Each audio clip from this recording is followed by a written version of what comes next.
Final type of learning which is the moving into the spiritual and metaphysical is tasleek.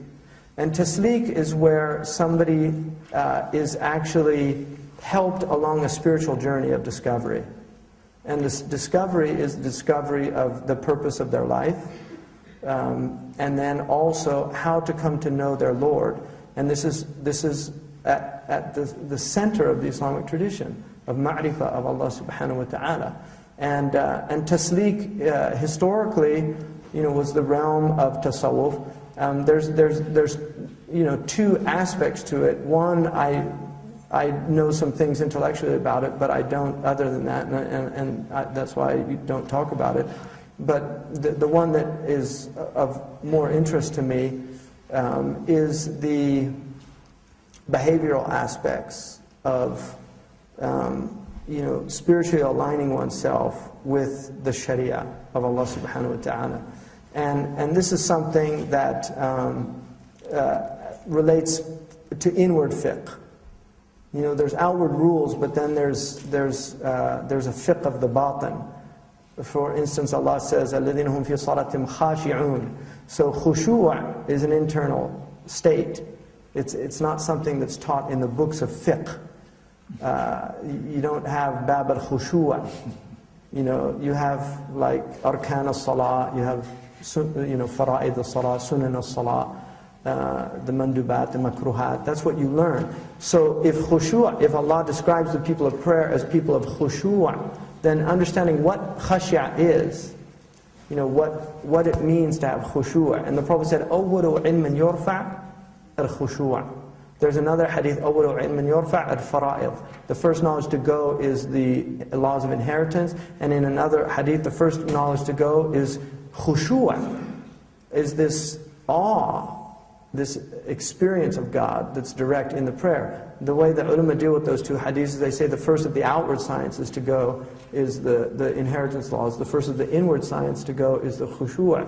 So learning, there are exercises, there are things to do that are beneficial even for young people to do them at an early age. Getting children in a stronger state of presence in their prayer and things like this. So there's much from our classical tradition that we can derive immense benefit from. We have many, many extraordinary manuals on childhood rearing and education written by some of the really greatest scholars. Muhammad bin Sahnun, the great scholar whose father is one of the most important Maliki fuqaha, wrote a book on raising children and the importance.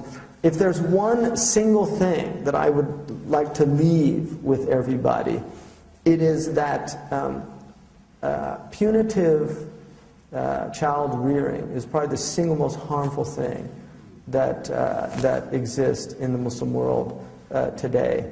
I think that the Western laxity, which is often criticized by a lot of Muslims that I know, the idea of not disciplining your children is troubling. But what I have personally found is the single most important thing that children need is love, is an immense amount of love and care. If they're given that at an early period, they naturally will harmonize.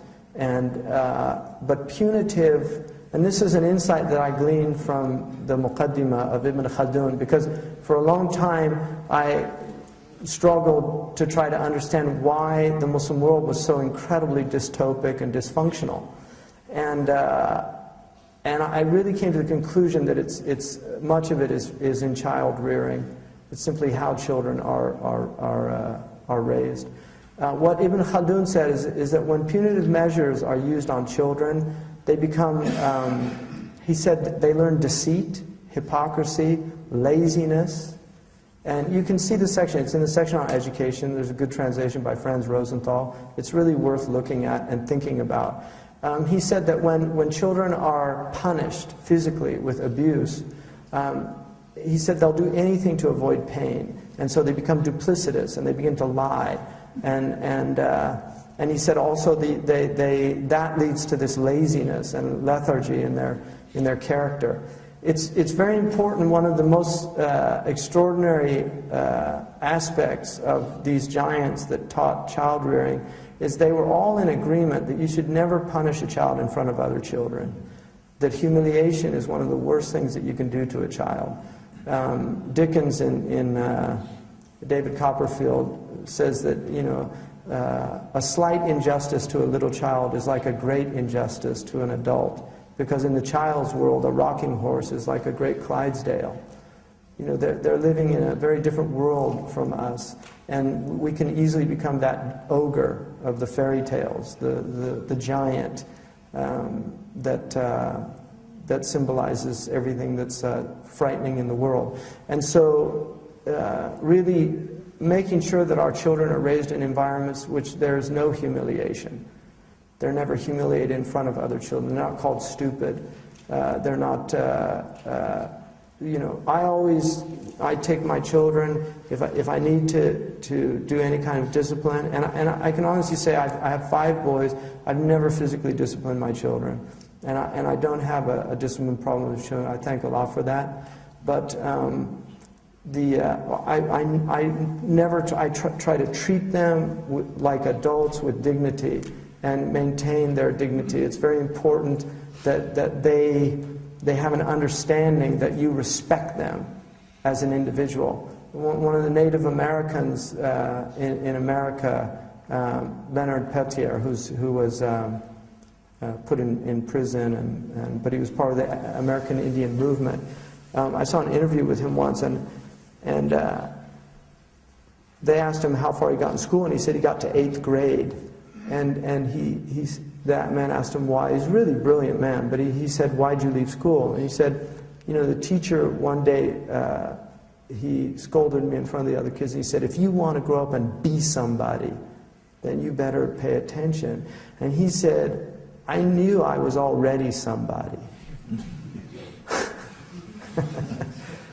And I didn't want to be in that place anymore. And that really struck me as that concept is a very Islamic concept, that each person brings into the world that unique soul that is their own and that Allah has created. And in honoring that unique creation, you're honoring the creator of that creation. So